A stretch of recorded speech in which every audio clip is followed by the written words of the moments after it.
So today we're going to look at the thyroid gland examination and thyroid status assessment.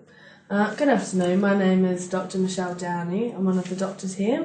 I've been asked today to examine the thyroid gland in your neck and to look at some other areas of the body that are affected by the thyroid gland.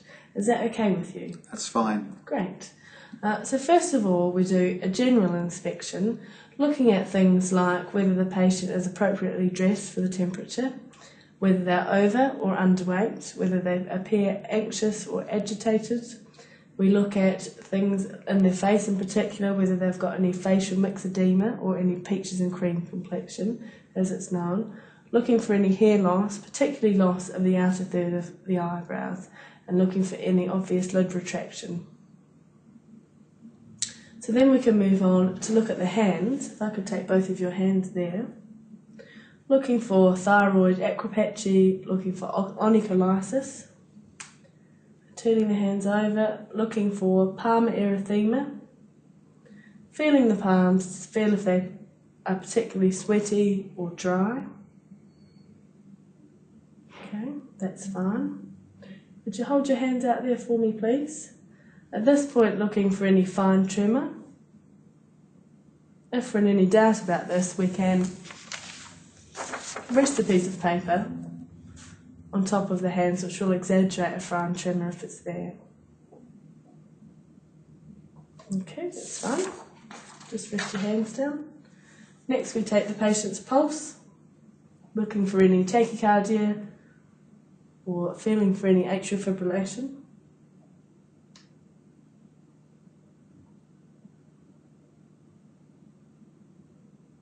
Okay, that's fine. And finally, we're going to inspect the neck from the front, looking front on for any obvious goiter or thyroid enlargement or any midline masses.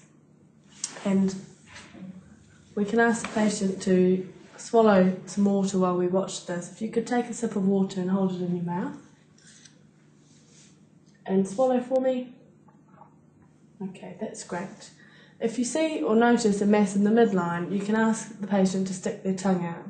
Would you stick your tongue out for me? Okay, that's great. If it's a thyroglossal cyst, it will move with the protrusion of the tongue. Okay, so that's all our inspection from in front of the patient. So now we'll move behind and continue our examination.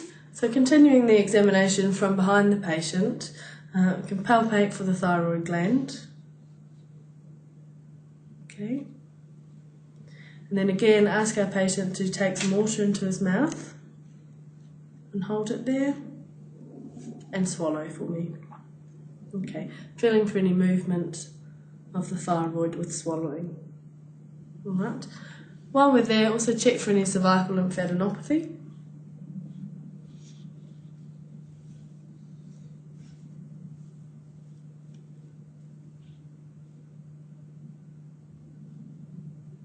Okay, and coming round to the side, auscultating for a thyroid bruit. So take a breath in and hold it for me. And relax. And same on the other side. Take a breath in and hold it. And relax. The final part of the thyroid gland examination, if you notice any enlargement, is to percuss for any retrosternal extension.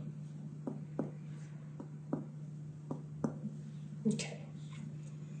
Once we're finished doing that, we can start examining for any eye signs, looking over the top of the patient for any proptosis or exophthalmos, any protrusion of the eye beyond that supraorbital margin, and again from the sides.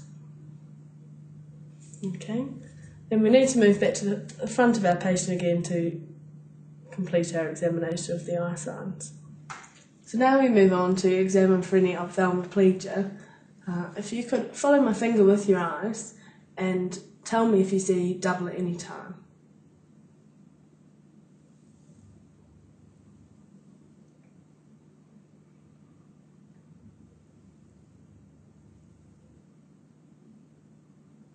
Okay, and then looking specifically for lid lag.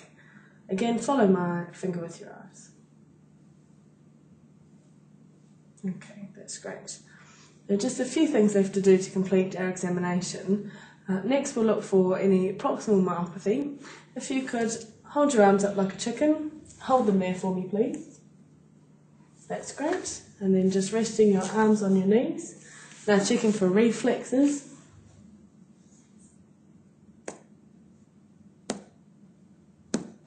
And over the other side. Okay. And the last thing left to do is to look for any pretibial mixed edema. When you're looking for pretibial mixed edema in the shins, you should also check the patellar reflexes in the knee and screen for proximal myopathy in the lower limbs by asking the patient to stand without the assistance of their arms. And that completes our examination.